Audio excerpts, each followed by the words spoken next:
In this episode, we move into a part of risk and control work that can sound like pure reporting at first, but it is actually about making sure the organization can tell whether important controls are helping the business the way they are supposed to help it. Brand new learners often assume that once a control is implemented, the job is done, but mature organizations know they also need ways to observe whether that control is working, whether it is being performed consistently, and whether it is contributing to the outcomes leaders care about.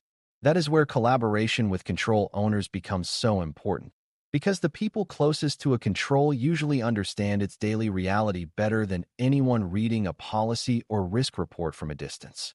Identifying the right key performance indicators, KPIs, and key control indicators, KCIs, is not about filling a dashboard with numbers just to look organized.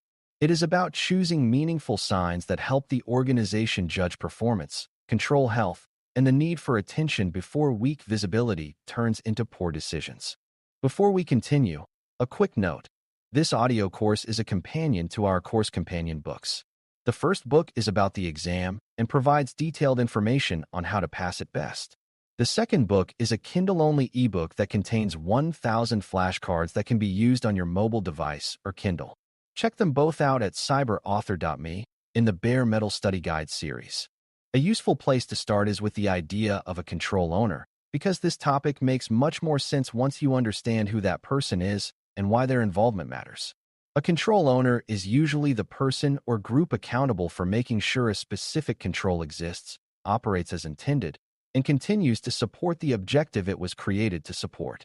That does not mean the control owner performs every task personally, but it does mean the owner understands the control well enough to explain how it fits into real operations, where it depends on people or process discipline, and where it may struggle under pressure. Beginners sometimes think metrics should be selected mainly by a risk team, a reporting team, or a leadership group, but those groups can easily choose measurements that look elegant on paper and still miss the real behavior of the control.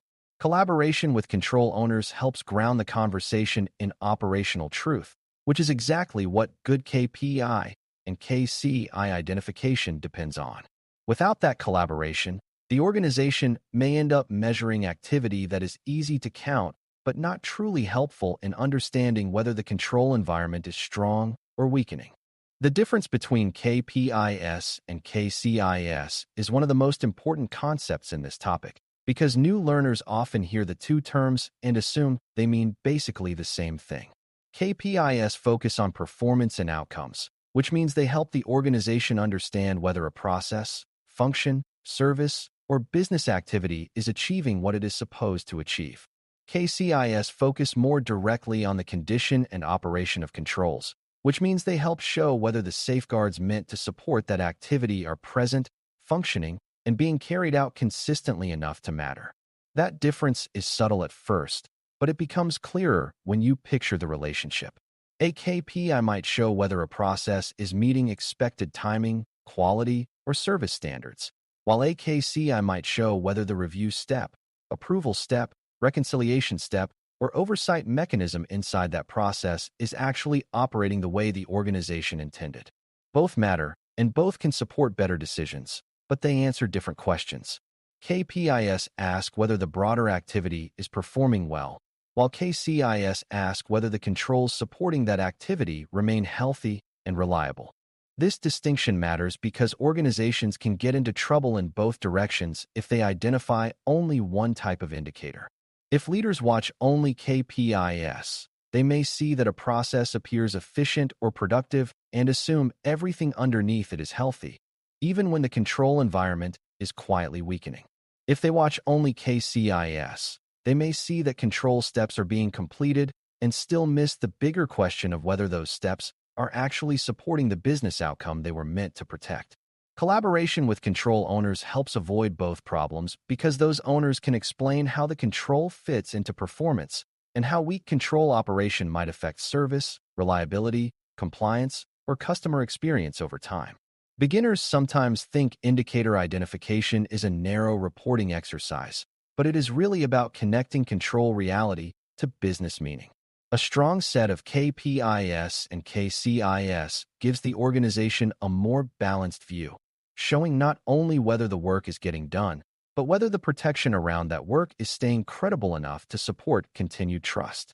Before any sensible indicators can be chosen, the organization needs clarity about the purpose of the control itself, because weak measurement often begins with a weak understanding of what the control is supposed to accomplish.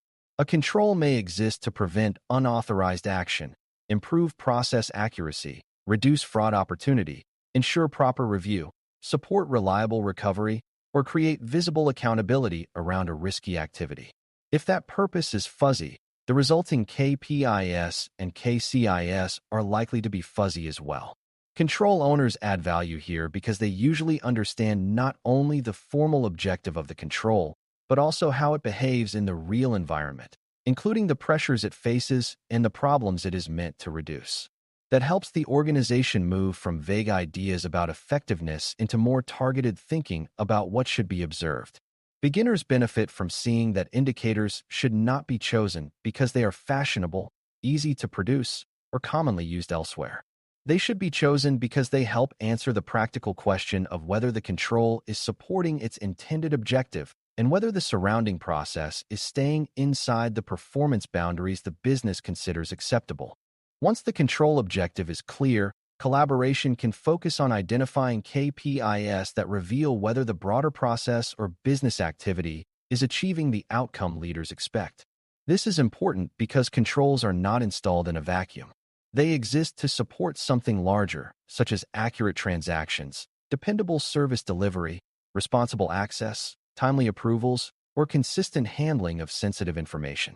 A good KPI, therefore, tells the organization something meaningful about the quality, speed, reliability, or effectiveness of that larger activity. Control owners are valuable partners here because they know how work flows in practice and which performance signals actually reflect meaningful success instead of superficial motion. A beginner might suggest a measurement simply because it is available in a report, but availability alone does not make it useful. A strong KPI should help someone understand whether the process is functioning in a way that supports business goals, not merely whether people are staying busy. When KPI identification is done well, the organization can see whether control-supported processes are actually helping deliver the outcomes the business depends on. KCI identification brings the focus closer to the control itself, and this is where collaboration with control owners becomes even more valuable, because they can often describe the operating details that outsiders would miss. A KCI should tell the organization something about whether a control is being performed as expected, whether it is complete, timely, consistent, properly reviewed, or vulnerable to drift.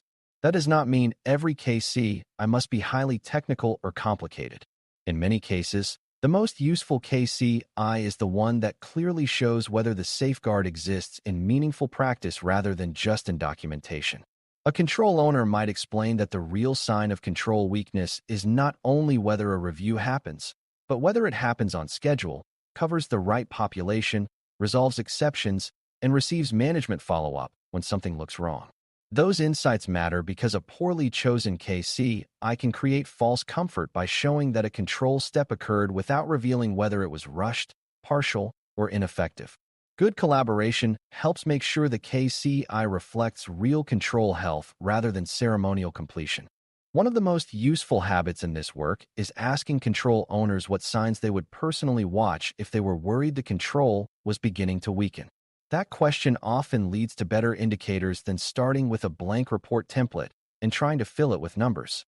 Control owners may point to rising backlogs, repeated exceptions, delayed reviews, incomplete evidence, inconsistent approvals, or growing dependence on manual workarounds as signs that something important is slipping. Those operational insights are often far more valuable than generic measures chosen by people who do not live with the control every day. Beginners sometimes think expert measurement begins with sophisticated formulas, but many strong indicators begin with practical observation about what failure or strain looks like in the real world. Collaboration turns those observations into structured KPIs and KCIs that can be tracked, discussed, and reported consistently. That is one of the reasons this topic matters so much in mature governance. It helps the organization translate lived operational knowledge into visible signals that leadership can use before small problems become deeper control failures. Another important part of identification is feasibility, because an indicator can sound excellent in theory and still fail the organization if the data behind it is unreliable, incomplete, delayed, or too expensive to gather consistently. Control owners can help judge whether a proposed KPI or KCI can actually be supported in routine practice, which is a much more valuable question than it may seem at first.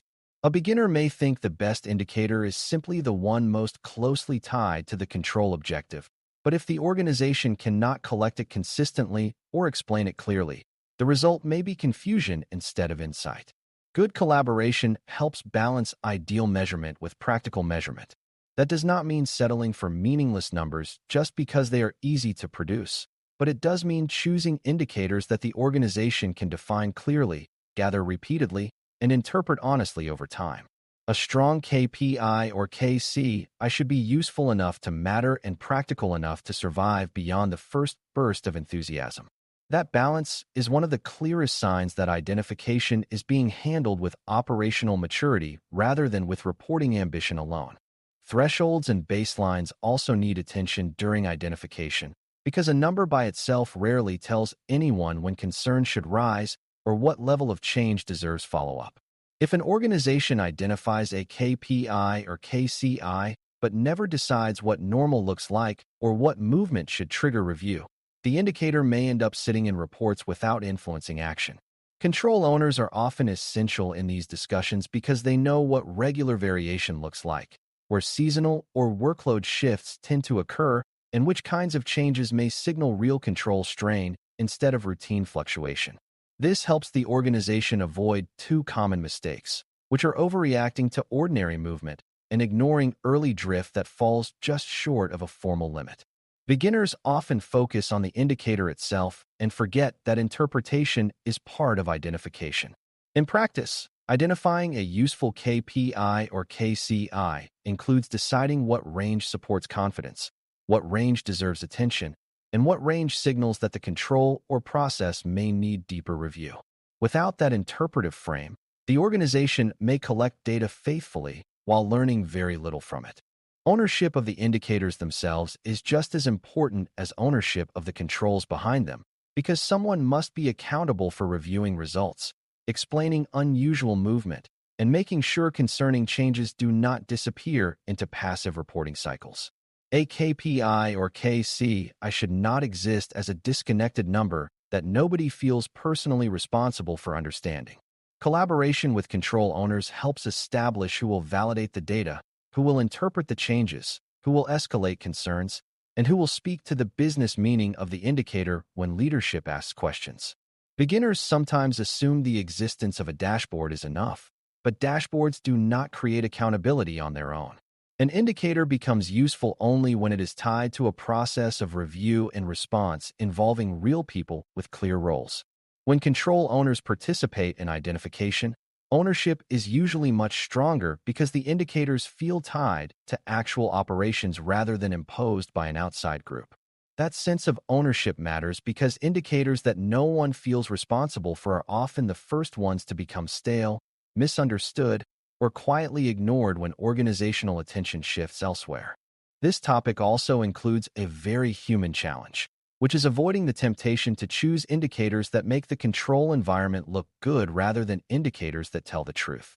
That temptation is easy to understand because organizations like clean stories, reassuring dashboards, and measurements that show visible progress. But collaboration with control owners should not become a negotiation to hide weakness. At its best, the partnership helps the organization choose indicators that are honest enough to reveal strain, gaps, and early deterioration without turning the process into a blame exercise. A control owner may be more willing to support meaningful KCI identification when the conversation is framed around visibility and improvement rather than punishment and embarrassment. Beginners should understand that strong indicator design requires courage as well as technical sense. The best KPIs and KCIs are not the ones that make reports look polished. They are the ones that help the organization see reality clearly enough to protect performance, strengthen control health, and respond before decision-makers are misled by a false sense of security. A simple example can bring the whole idea closer to everyday understanding. Imagine an organization has a control requiring manager review of privileged access for important systems. A KPI connected to that area might help the organization understand whether access-related activity is supporting reliable operations without causing harmful delay or disruption to legitimate work. A KCI might focus more directly on whether the reviews are completed on time, whether the full population is covered, whether exceptions are documented, and whether inappropriate access is actually removed when discovered. The control owner is likely the best person to explain which of those signs truly matter, because that person knows where the control tends to break down, how often exceptions occur, and what evidence can realistically be gathered each cycle. Without that collaboration, the organization might choose a shallow measure such as the number of review meetings held, which sounds orderly but reveals almost nothing about whether the control is operating well. This example shows why identification is not just about measurement. It is about selecting indicators that reflect both performance reality and control reality in a way that decision-makers can trust. There are also common mistakes that beginners should learn to recognize early, because they can quietly weaken the whole effort even when everyone involved has good intentions. One mistake is choosing too many indicators, which can bury important signals under a mass of activity data that nobody has time to interpret. Another is choosing indicators that are too broad to guide action or too narrow to reveal meaningful change. A third mistake is picking numbers that are easy to collect but only loosely tied to the control objective or performance outcome. Still another is failing to revisit the indicators later, even when the process, control design, or business environment changes enough to make the original measures less useful. Collaboration with control owners helps prevent many of these problems because it keeps the discussion anchored in how the control behaves in daily practice. Strong identification is usually selective, disciplined, and connected to real decision needs rather than to the desire to make reporting appear comprehensive. As you step back from all of this, the central lesson becomes much easier to hold on to.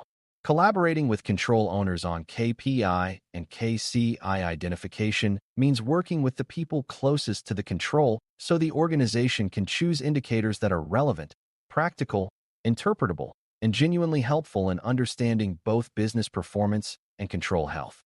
KPIs help show whether the larger activity is delivering the outcome the business expects, while KCIs help show whether the control environment supporting that activity remains strong enough to deserve confidence. When these indicators are identified well, leaders gain much better visibility into whether processes are performing, whether controls are operating, and where attention may be needed before problems grow larger. When they are identified poorly, the organization may gather plenty of data and still understand very little. For someone new to this topic, the most important takeaway is that meaningful indicators rarely come from reporting habits alone. They come from thoughtful collaboration between risk thinking and operational knowledge, and control owners are one of the most important sources of that knowledge. Thanks for listening. For more audio courses, daily newsletters, and more, please visit baremetalcyber.com.